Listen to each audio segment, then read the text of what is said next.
माननीय मोदी जी के नेतृत्व में तीसरी बार एनडीए की पूर्ण बहुमत के साथ सरकार बनने के बाद G20 में भारत की प्रेसिडेंसी में जो एक ऐतिहासिक आयोजन हुआ, उसी स्तर का एक ग्लोबल आयोजन वर्ल्ड हेरिटेज कमेटी की मीटिंग के रूप में भारत में आज समाप्त होने वाला है। यूनेस्को के वर्ल्ड हेरिटेज कन्वेंशन कि विश्व की ऐसी ऐतिहासिक महत्व की धरोहरें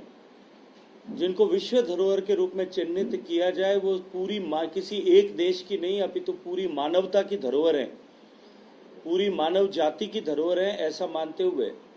उनके रखरखाव, उनके संरक्षण के विषय में जो 195 देशों ने समझौता किया था, भारत भी उनका सिग्नेटरी है। 1972 से लेकर के अब तक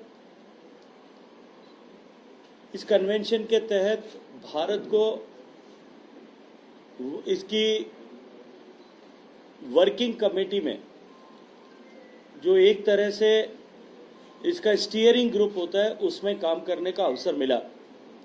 लेकिन यह पहली बार है कि भारत को अध्यक्षता के साथ साथ में भारत में वर्किंग कमेटी की मीटिंग, वर्ल्ड हेरिटेज कमेटी की मीटिंग जो है वो आयोजित करने का सौभाग्यपूर्ण अवसर मिला। बहुत थोड़ा सा समय था, सरकार बनने के बाद मात्र 40 दिन से भी कम समय में ये निर्णय करके, और इतना बड़ा आयोजन जिसमें दुनिया के 165 से ज़्यादा देशों के प्रतिभागी सम्मिलित होने थे, दुनिया भर के लगभग 2000 से ज़्यादा डेलीगेट्स जिस कार्यक्रम में उपस्थित होने थे, ऐसा कार्यक्रम आयोजित कर और सफलतापूर्वक आयोजित कर भारत की जो कैपेसिटी G20 के बाद में बढ़ी है, और सम्मानीय प्रधानमंत्री जी के नेतृत्व में जिस तरह से भारत ने ये क्षमता अर्जित की है, उसका एक नायाब उदाहरण जो है वो देखने को मिला है। इस वर्ल्ड हेरिटेज कमेटी की मीटिंग के बाद मीटिंग में हम लोगों के लिए ये सौभाग्य का विषय है कि वर्ल्ड हेरिटेज कमेटी की मीटिंग में जो देश में पहली बार आयोजित हुई, उसमें भारत की एक और पूरा महत्व की संपदा, ऐतिहासिक महत्व की संपदा, असम के सरायदेव जिले में स्थित जो मौदाम्स हैं, ताई अहोम डायनेस्टी, जिसने 6ठी शताब्दी से लेकर 12वीं शताब्दी तक उस पूरे क्षेत्र में शासन किया था, उनके बरियल ग्राउंड जहां उनका अंतिम संस्कार किया जाता था, वहां जिस तरह की अवसंरचना बनाई जाती थी ट्रेडिशनली, वो सीरीज ऑफ ऐसी अवसंरचनाओं को, इंफ्रास को वर्ल्ड हेरिटेज लिस्ट में सम्मिलित किया गया है। और इसके साथ ही भारत की ये 43वीं संपदा होगी, जो ताजमहल, जो और कुतुब मीनार और सूर्य मंदिर, इन सब की श्रृंखला में एक और संपदा भारत की जुड़ी है। इसके साथ साथ में जो टेंटेटिव लिस्ट है, उसमें 53 साइट्स अब तक भारत की तरफ से ऑलरेडी सबमिट की जा चुकी है, जो एक्सेप्टेड है, और आने वाले वर्षों में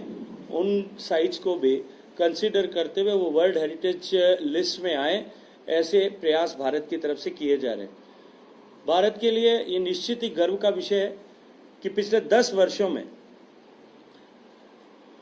जहां एक वर्ष में एक ही प्रॉपर्टी को कोई देश नामित करवा सकता है, माननीय मोदी जी के शासनकाल के 10 वर्षों में हमने 13 प्रॉपर्टीज को इस लिस्ट में इंस्क्राइब कराने में सफलता प्राप्त की है। लगातार भारत ने ऐसी पुरातत्व महत्ता की संपत्तियों का कंजर्वेशन ठीक से हो, उसके लिए कैपेसिटी बिल्डिंग हो, उसको लेकर के इंटरनेशनल कोऑपरेशन, सब लोग मिलकर के साझा दृष्टिकोण से प्रयास करें, एक दूसरे के अनुभव और क्षमता से सीख करके प्रयास करें। भारत ने लगातार इसकी एडवोकेसी की है। G20 ग्रुप में भी, G20 की बैठक के समय में भी, जो भारत की अध्यक्षता में हुई, एक ऐतिहासिक निर्णय हुआ, जहां भारत की पहल पर जो 17 सस्टेनेबल डेवलपमेंट गोल्स, पहले मिलियन डेवलपमेंट गोल होते थे, उसके बाद सस्टेनेबल डेवलपमेंट गोल्स यूएन ने डिसाइड किए 2015 से 30 के लिए। 2030 के बाद के डेवलपमेंटल फ्रेमवर्क में कल्चर को एज ए स्टैंड अलोन गोल रखा जाए। अभी तक कल्चर दूसरे गोल्स जो हैं हमारे, उनके साथ में एक सहभागी के रूप में, एक सहयोगी के रूप में कल्चर को चिन्हित किया गया है। लेकिन सांस्कृतिक महत्व के विषयों को देखते हुए, उनकी क्षमता को देखते हुए कि उसके कारण से रोजगार सृजन हो सकता है, उसके कारण से जो है लोगों का सांस्कृतिक मूल्यों के साथ जुड़ाव हो सकता है, भारत ने एडवोकेसी की, भारत की पहल पर, भारत के लगातार प्रयासों के चलते हुए G20 में कल्चरल ग्रुप ने जो निर्णय किया था कि इसे आने वाले समय में 2030 के बाद में के डेवलपमेंटल फ्रेमवर्क में स्टैंड अलोन गोल के रूप में परिभाषित किया जाए, ये भारत की पहल और भारत के ऐसे वैश्विक प्लेटफॉर्म्स पर भारत के बढ़ते हुए प्रभुत्व का परिचायक है कि भारत की इस पहल पर काशी पाथवे, जिसको नाम दिया गया क्योंकि इसको काशी में मीटिंग में ड्राफ्ट किया गया था, कल्चर मिनिस्टर्स की मीटिंग में, G20 के लीडरशिप सम्मेलन में जो दिल्ली में आयोजित हुआ, इसको G20 कंट्रीज के सभी राष्ट्राध्यक्षों ने इसको एक स्वर से स्वीकार किया कि आने वाले 2030 के बाद के डेवलपमेंटल फ्रेमवर्क में जो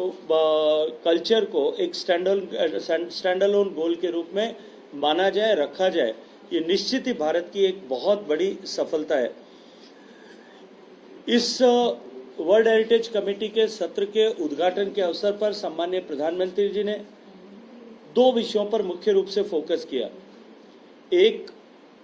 कि हम विरासत भी और विकास भी का नारा लेकर के जो हम काम कर रहे हैं, उस पर हम और आगे बढ़ेंगे, अपनी विरासत का संरक्षण करते हुए, अपनी ऐतिहासिक संपदाओं का संरक्षण करते हुए, अपने टेंजिबल इंटेंजिबल असेट्स का, कल्चरल असेट्स का संरक्षण करते हुए हम आधुनिक विकास की दिशा में भी आगे बढ़ेंगे। और हम सब ने देखा कि किस तरह से पिछले 10 साल में सम्माननीय प्रधानमंत्री जी के नेतृत्व में भारत की संस्कृति का संरक्षण की दिशा में भी काम हुआ और भारत की संस्कृति को विश्व के पटल पर एक बार फिर नए सिरे से परिचित कराने,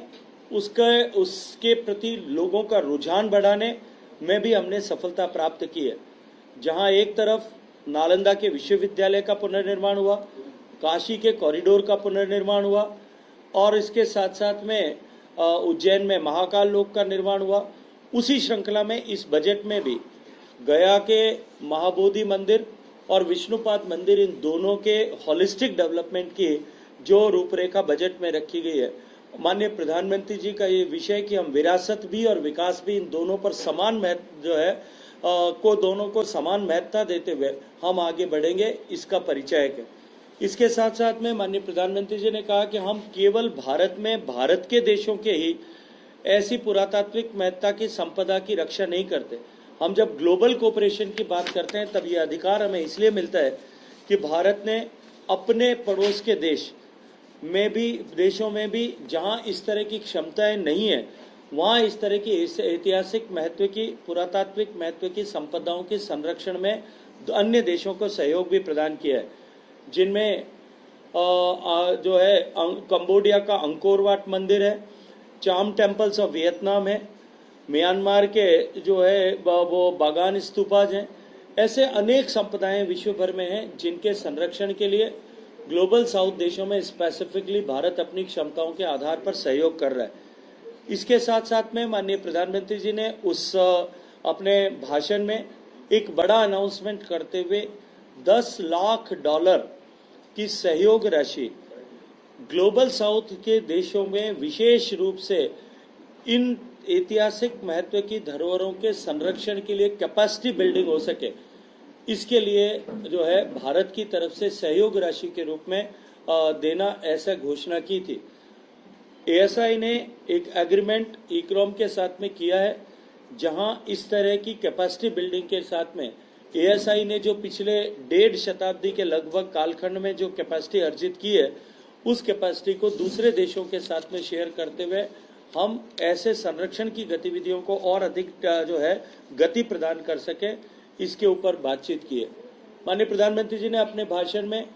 जो रिपैट्रिएशन को, हमारी पुरातात्विक महत्ता की संपदाएं जो चोरी से, स्मगलिंग से या गुलामी के कालखंड में भारत से बाहर चली गई, उन सबको वापस लाने में जिस तरह से गति भारत ने प्राप्त की है उसके बारे में भी चर्चा की थी। इस बैठक के समय में हमने वहां एक एग्जीबिशन भी लगाई थी जिसमें ऐसे महत्व की संपदाएं जिनको भारत वापस लाया गया है, हमारी कल्चरल हेरिटेज प्रॉपर्टी जिनको भारत लाने में हमने कामयाबी प्राप्त की है, उनकी 25 ऑब्जेक्ट्स को वहां लगा करके उसकी प्रदर्शनी भी एक जो है वहां रखी थी, जिसको माननीय प्रधानमंत्री जी ने, डीजी यूनेस्को ने भी देखा और उसके साथ साथ में इस मीटिंग में आने वाले सारे डेलीगेट्स ने उसके ऊपर बहुत रुचि के साथ में उसे देखा। मैं आपके संज्ञान के लिए सिर्फ बताना चाहता हूं कि 1977 से लेकर के और जब ये कानून बने, ये कन्वेंशन साइन हुआ, उसके बाद से लेकर के और 2014 तक जब सम्मानीय मोदी जी के नेतृत्व में सरकार बनी, ऐसी महत्ता के केवल 13 ऑब्जेक्ट्स भारत वापस लाए गए थे। दुनिया के दूसरे देशों के साथ में उनके पास पहुंची हुई संपत्ति को सारे नियम कानून सबके ऊपर काम करते हुए वापस लाना निश्चित रूप से डिफिकल्ट काम था, लेकिन क्योंकि माननीय मोदी जी का भारत की विरासत के प्रति जो सम्मान और प्रेम है, उसके चलते हुए पिछले इस 10 साल के कालखंड में 13 की वो संख्या बढ़ करके अब 350 के आंकड़े को पार कर चुकी है। हम इतनी पुरातात्विक महत्ता की संपदाएं माननीय मोदी जी की प्रेरणा और उनके व्यक्तिगत प्रयासों के चलते हुए भारत लाने में कामयाब हुए। इस दिशा में एक और बड़ी सफलता भारत को मिली, जिस के तहत माननीय मोदी जी के पिछले वर्ष हुए अमेरिका प्रवास के समय प्रधानमंत्री मोदी और राष्ट्रपति जो बाइडेन के बीच में जो चर्चाएं हुई थी, उसका एक बिंदु कि भारत और अमेरिका के बीच में इस तरह के कल्चरल प्रॉपर्टी एग्रीमेंट साइन हो, जहां एक दूसरे के देश से इलीगली गई जो है कल्चरल हेरिटेज ऑब्जेक्ट को वापस देश में रिपेट्रिएट किया जा सके, उसकी व्यवस्था को सुगम किया जा सके। पिछले 1 साल से उस पर प्रयास जारी थे। वर्ल्ड हेरिटेज कमेटी की मीटिंग के दौरान ही हमने अमेरिका के साथ में कल्चरल प्रॉपर्टी एग्रीमेंट साइन करने में सफलता प्राप्त की है। इसके तहत अब भारत में अमेरिका में जो चिन्हित ऐसी भारत की पुरातात्विक महत्व की संपदाएं वहां इलीगली स्मगलिंग के रास्ते से या किसी अन्य रास्ते से भारत से अमेरिका पहुंची है, ऐसी सैकड़ों ऑब्जेक्ट्स को हम बहुत कम समय में भारत में वापस लाने में कामयाब होंगे। इस वर्ल्ड हेरिटेज कमेटी की मीटिंग को वर्ल्ड हेरिटेज कमेटी के सारे डेलीगेट्स ने एक ऐतिहासिक मीटिंग के रूप में ऐसा स्वीकार किया है। मेरी उन सब से चर्चा हुई, अनौपचारिक रूप से भी सभी डेलीगेट से बातचीत की, भोजन के समय में, जो विभिन्न कार्यक्रमों के समय में उनसे अनौपचारिक चर्चा हुई। सभी ने इस बात को स्वीकार किया कि ये आयोजन न केवल अनूठा था अपितु अद्वितीय भी था। ऐसा एक भी आयोजन अब तक जो है वो किसी भी स्तर पर किसी भी जगह पर नहीं हो पाया है। हमारा जो मोइदाम्स जिनको हमने अब इस बार सफलतापूर्वक विश्व धरोहर सूची में सम्मिलित कराया है, ये पूर्वोत्तर भारत की पहली जो है कल्चरल हेरिटेज है। इससे पहले प्राकृतिक संपदा के रूप में काजीरंगा और मानस नेशनल पार्क्स दोनों वहां लिस्ट हो चुके हैं। माननीय प्रधानमंत्री जी के नेतृत्व में हमने इसके साथ साथ में इस बैठक के समय में 2 और साइट आयोजन किए। एक यंग प्रोफेशनल फोरम आयोजित किया जिसमें इस विधा में रुचि रखने वाले दुनिया भर के ऐसे 50 युवक युवतियां जो आने वाले समय में वर्ल्ड हेरिटेज कंजर्वेशन की दिशा में अपना कैरियर बनाना चाहते हैं या इस दिशा में प्रवीणता दक्षता हासिल करना चाहते हैं, उनको इंटरनेशनल एक्सपोजर मिले। ऐसे 50 युवक युवतियों को एक साथ बिठा करके इस 10 दिन तक उनके इंटरैक्टिव सेशंस कराए। इसके साथ साथ में उन जो है एक्सपर्ट्स ने जाकर के अपने वहाँ व्याख्यान दिए। इस समिति के समय में आए हुए डेलीगेट्स ने वहाँ जाकर के अपने अनुभव के आधार पर उन सबको वक्तव्य दिए और निश्चित ही इन सभी प्रतिभागियों को इस दृष्टिकोण से उनके कैपेसिटी बिल्डिंग में भी एक बहुत बड़ा उछाल इसके माध्यम से मिला होगा। इसके साथ साथ में जो ऐसी हेरिटेज साइट्स के कंजर्वेशन के लिए काम करने वाले साइट मैनेजर्स हैं, जो हमारे एएसआई के प्रोफेशनल्स भी हैं, स्टेट्स के प्रोफेशनल्स भी हैं और उसके साथ साथ में विभिन्न विश्वविद्यालयों में जो आर्कियोलॉजिकल डिपार्टमेंट में काम करने वाले लोग हैं, ऐसे लोगों को चिन्हित कर विश्व भर के और अधिक जो है साइट मैनेजर्स को उनके साथ में जोड़ करके उनका भी एक 10 दिवसीय कार्यशाला इसके साथ में आयोजित की, जिस कार्यशाला के माध्यम से हमने उनके एक दूसरे के अनुभव से वो सीखें और बेहतर तरीके से इन साइट्स का प्रबंधन कर सकें, इसको सुनिश्चित करने का प्रयास हमने सफलतापूर्वक किया है। इस मीटिंग में जो विभिन्न विषयों पर डिस्कशंस हुए, दुनिया के अनेक देशों ने अपने प्रपोजल सबमिट किए। इस बार के नॉमिनेशंस पर जो इंस्क्राइब होने के लिए नॉमिनेट विभिन्न देशों में किए थे, उन पर 27 ऐसे विषयों पर चर्चा हुई, जिनमें दुनिया भर के लगभग पूरे विश्व का प्रतिनिधित्व करने वाले 24 ऐसे कल्चरल प्रॉपर्टीज को, हेरिटेज प्रॉपर्टीज को वर्ल्ड हेरिटेज लिस्ट में सम्मिलित करने के का निर्णय इसमें हुआ। और इसके साथ साथ में जो ग्लोबल हेरिटेज की, वर्ल्ड हेरिटेज लिस्ट की पहले से लिस्टेड संपदाएं हैं, उनके बारे में जो है उनके रखरखाव के बारे में जो विषय, जो ऑब्जर्वेशंस आए थे, उन पर विचार किए गए। और उसके साथ जो डेंजर में ऐसी, जो खतरे में ऐसी साइट्स हैं, उनके बारे में भी उनको भी सूचीबद्ध करने का काम किया गया। और इस के साथ साथ में सारे दुनिया के देशों से इंटरनेशनल असिस्टेंस जो है वर्ल्ड हेरिटेज के का जो फंड है, उसके माध्यम से जहां पर आवश्यकता है वो देने के बारे में भी निर्णय इसमें हुआ। भारत के परिप्रेक्ष्य में बायलैटरल मीटिंग्स जो है, अनेक देशों के मंत्री जो इस बैठक में आए थे उनके साथ में हुई। उसके साथ साथ में यूनेस्को की डीजी के साथ में, इक्रोम के डीजी के डायरेक्टर के साथ में, और अन्य जो है विश्व के ऐसे महत्वपूर्ण व्यक्ति जो इस बैठक के समय आए थे, उनके साथ में बायलैटरल मीटिंग्स भी हुई। इस बैठक के आयोजन के लिए मैं आयोजन के साथ में जुड़े हुए सभी लोगों का धन्यवाद करते हुए कल्चर मिनिस्ट्री के लोगों का, एएसआई के सारी टीम का, और उसके साथ साथ में मैं टूरिज्म मिनिस्ट्री का भी विशेष रूप से धन्यवाद करना चाहता हूं, जिन्होंने अत्यंत परिश्रम करके भारत के पर्यटन के दृष्टिकोण से भारत की महत्ता और भारत की विशेषता, विभिन्न राज्यों की डाइवर्सिटी, जो हमारी विभिन्नता है, उन सबको वहां पर बहुत खूबसूरत प्रदर्शनी के माध्यम से, जिसमें भारत की संस्कृति, भारत की कला, भारत के टूरिज्म अट्रैक्शन, भारत का जो है कुजीन, भारत का भोजन की विविधता, इन सब को बहुत खूबसूरत तरीके से प्रदर्शित किया था, जो एक इस बैठक के डेलीगेट्स के लिए और इस बैठक में आने वाले लोगों के लिए राज्यों ने भी अपने अपने टूरिज्म के डेस्टिनेशंस को और पोटेंशियल्स को वहां पर दिखाया था। ये निश्चित रूप से वो इस बैठक के डेलीगेट्स के लिए एक आकर्षण का बड़ा केंद्र था। और मैं विश्वास के साथ में कह सकता हूं कि इस 10 दिन के आयोजन से एक भारत की तरफ देखने की वैश्विक दृष्टि, पूरे विश्व भर की दृष्टि, जो G20 के बाद में, या मैं कहूं कि पिछले 10 वर्षों में बदली है, या G20 के बाद में जिसको एक नया ऊंचाई मिली थी, इस वर्ल्ड हेरिटेज कमेटी की मीटिंग को 40 दिन से कम समय में आयोजित करके और अद्वितीय रूप से आयोजित करके भारत के तरफ देखने की दृष्टि में और अधिक जो है वो ऊंचाई आएगी। और इसके माध्यम से भारत की कल्चरल हेरिटेज और भारत की पुरातात्विक संपदा के संरक्षण में जो भारत का की गंभीरता भी है और जो भारत की ताकत भी है, वो पूरे विश्व भर में पहुंचेगी। और इसके साथ साथ में ये जो डेलीगेट्स भारत में आए, इन्होंने जिस तरह से भारत के टूरिज्म को, पोटेंशियल को देखा है, मैं विश्वास के साथ में कह सकता हूं,